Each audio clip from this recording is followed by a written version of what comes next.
And I remember when I was looking for universities to go to, the first thing I looked at was, what's the campus culture like, especially towards Jews? Is there a lot of anti-Semitism on campus? Is there a lot of anti-Zionism on campus? How strong is there strong organizations?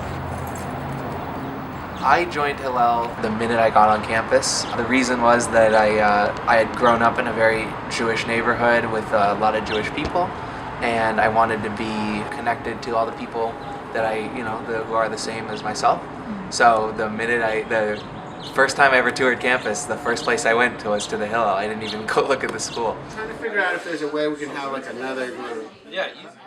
There was a list of campuses that came out recently. I believe it was done by David Horowitz.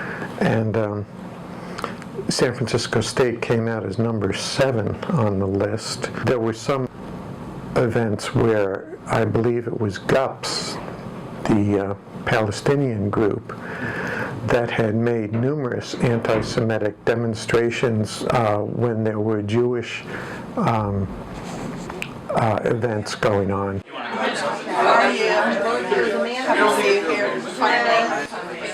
I think at one point, one of the students had said something to the effect of he enjoyed this long knife that he had and that he wanted to stab some Israelis with it. And freedom of speech is one thing, but when it becomes hate speech and threatens people, then that's no longer freedom of speech. That's grounds for action.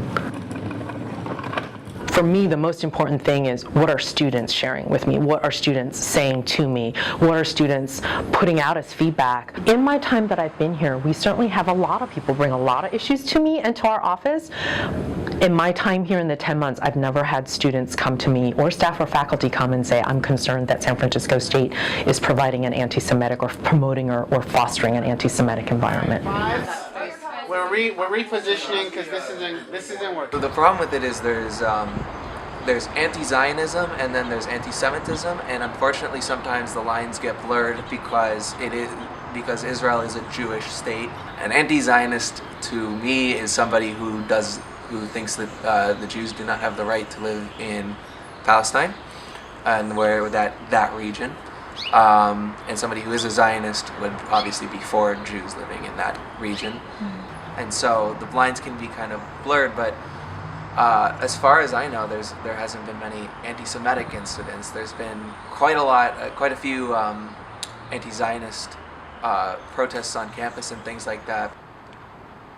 We need to become the kind of institution that can allow people to have free speech and engage in the free debate and dialogue around issues, because that's part of a really important education, I think, to become a critical thinker. And at the same time, how do we do it so that people feel respected and cared for, and that we still honor the human dignity of every individual, regardless of their identity? When I look at today, I want to see what the experience that students today are having. And history is important because history can teach us, but right now I'm trying to understand what our student experiences are here and then also start looking to the future for how we can be proactive and responsive. The Jews in Germany always thought, sure, anti-Semitism exists, but, we're into the culture. We, are pretty well respected. Things like that would never happen here. And they did. And it started off with hate speech. And I think the thing that we have to do away with here is hate speech, because that only leads to worse things.